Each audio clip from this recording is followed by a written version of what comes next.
What's going on, everyone, and welcome back to the Gould's Gaming and Tech channel. Looks like my friends at Titan Army sent me this monitor to test out, and what's crazy is that I was actually in the market for a monitor. I did previously have a different monitor, but it wasn't the best, but it was the best for what I needed at the time for the PS5. I don't know if you guys can see from the video, my PS5 Pro is right there. I just got it. I love this thing. I need a monitor that has an uptick in performance, just like this PS5 has an uptick in performance. This one pretty much fit that bracket, and I don't know why I like curved monitors so much, but they just look cooler to me.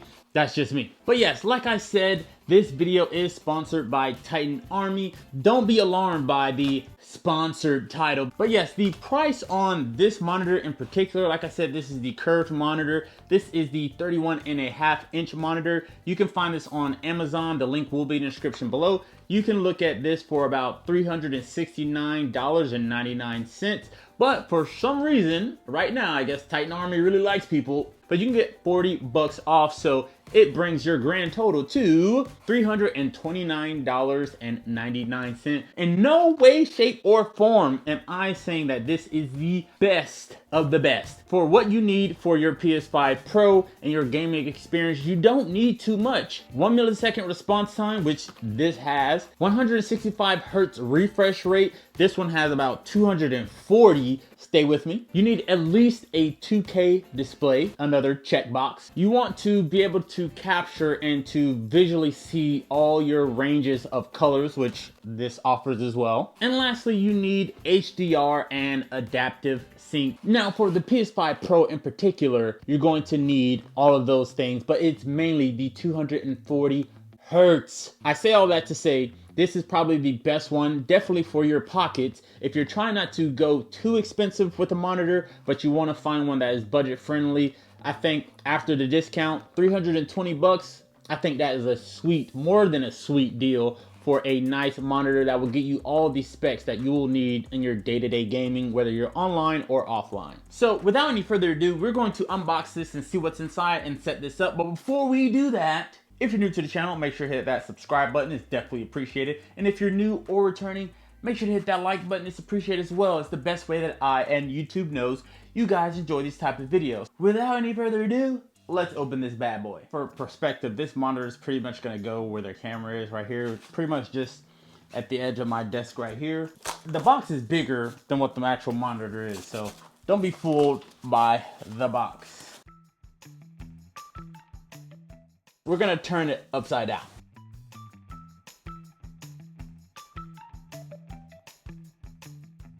All right, so we're in right here. We got like, I'm assuming this is for like the stand.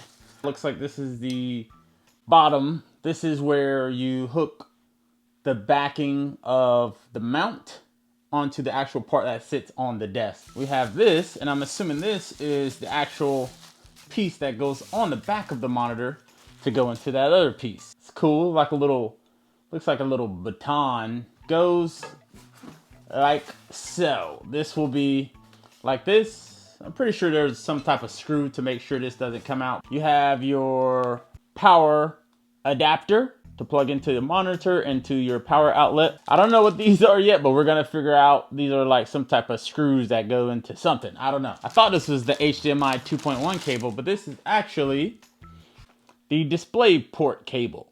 We might use this, might not. I do have a display port adapter right here that I got off Amazon to connect with a 2.1 HDMI, but I also got a 2.1 HDMI cable right here. And then you have more screws to go into something. And then right here you have your user manual. And we're gonna go through the settings to kind of personalize it to what I think are the best settings for this monitor, but we're gonna do that in a different video. So if you guys wanna know the best settings for this monitor, make sure to hit that subscribe button and stay tuned because I will be dropping that video as well. All right, so now it's time to get to the monitor itself. So let's take this off.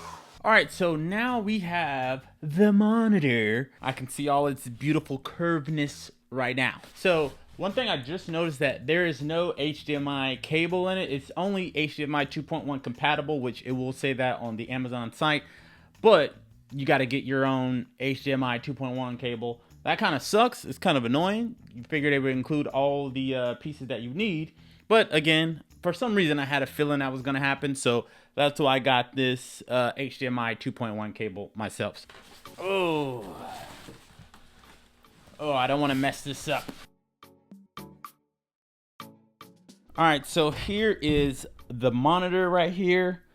Pretty frameless, no big borders on here that I can see. You have your Titan Army at the bottom. You have some controls right here. If you look at this angle, you can kind of really see curvature. This is where your mounting device goes, whether you want to put it on a arm mount or the mount that we talked about earlier. All right, we're gonna set this up really quick and I will be right back, and I'm gonna show you guys all of its initial glory, just at least right out of the box. What we do here is go back.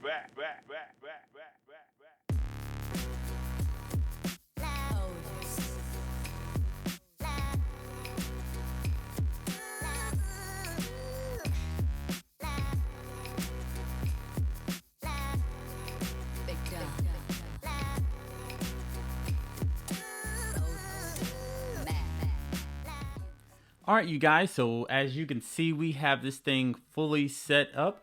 Pretty simple to set it up. This stand was very simple to put together. It was pretty much one screw in the bottom, and then on the back of the actual monitor itself, you just had to screw in 2 screws. Again, straight out of the box, you have some settings that you can kind of manipulate. I did not use the display port. I hooked it up via high-speed HDMI cable that pretty much can get up to 10K. And the controls were actually pretty simple to figure out. So I did manipulate a few settings, just a few, because I wanted the picture to look a little bit good. So basically, fresh out of the box, and I'll show you guys really quick.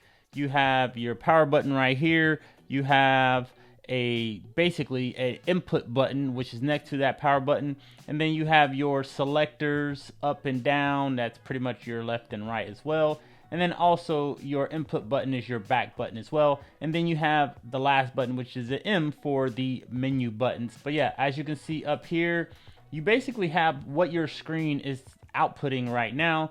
So right now I'm not into a game, so it's only sitting at 60 Hertz and it's adaptive, so it's going to change. Again, I'm going to do another video showing off all of the settings, which are the best settings for this. Once we hop into the game, these hertz and everything, that's going to change. I don't want to get too much into the settings because that will change later. So I went to screen and video, because it's a new device you're hooking up to your PlayStation, so it's going to ask you to adjust your HDR settings. So we're just going to hop into a game of Call of Duty just to show you guys what it's going to look like, and you guys can kind of see. All right, you guys, so as you can see, since we hopped into a game that supports 120 Hertz refresh rate, this right here changed to 120 Hertz. It's still in game mode, so it's pretty much good to go, but that's all I needed to do. This supports 120 Hertz, so your display is going to adjust accordingly to what you are playing. And again, these are just the HDMI options.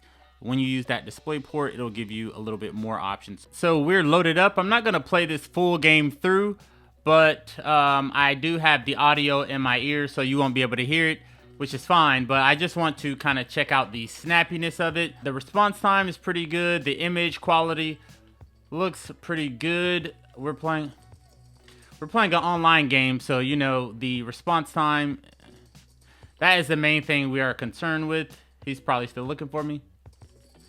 Knew it. But yeah, everything looks good, and for the PS5 Pro in particular, you're trying to see if this really takes advantage of that advanced ray tracing, the increased GPU speed, and the PlayStation Spectral Super Resolution. So right now, like I said, the image looks awesome. Looks like the colors are all loaded up as they're supposed to be. And again, this has the option for 240 Hertz, so you definitely want to take advantage of it. Somebody's coming around.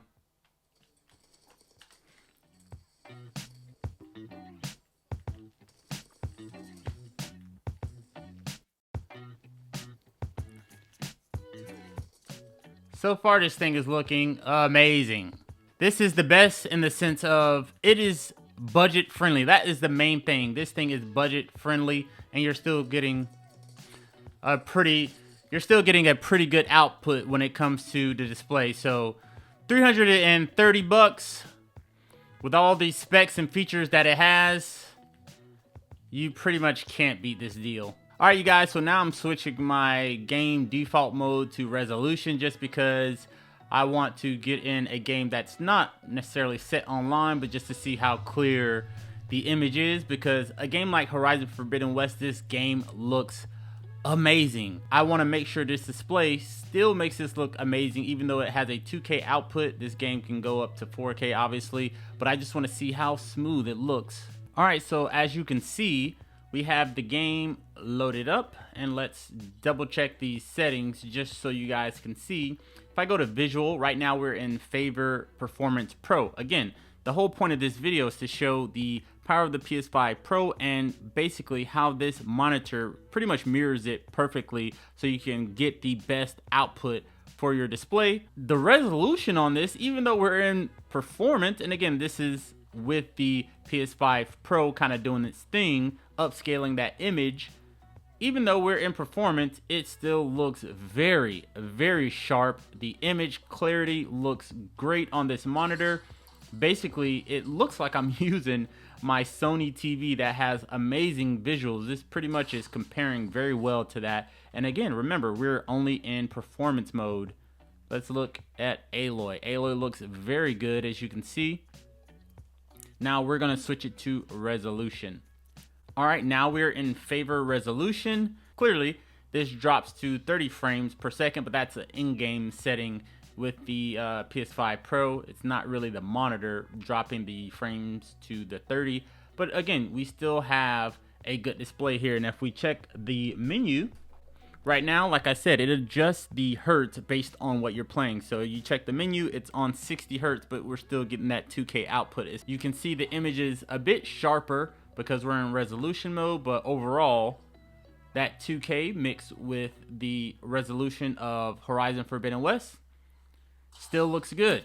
All right, everyone, so we unboxed this thing. We talked about the features, the specs, why is it the best budget, basically, gaming monitor for your PS5 Pro. Again, this has all the bells and whistles of a more expensive monitor, but for a more affordable price. Again, I know this video is sponsored, and I know most of you are like, bro, you're just saying that, because I am not. I wouldn't have done this video if I did not genuinely like what I saw, at least on paper, with this monitor. And then again, once I unbox it and test it, link will be below on Amazon.com. Again, $330 after the $40 discount that you get. You cannot beat this for what it offers. It looks good, it plays well. I wanted to show you guys what it actually looks like when you play, so you can get a reference of, oh crap, this monitor actually looks good. That's what the whole goal of this was, to show you guys how good this thing is. I definitely give it a thumbs up. Let me know what you guys think down in the comments below. Thanks for tuning in as always, and I will see you guys in the next one. Peace.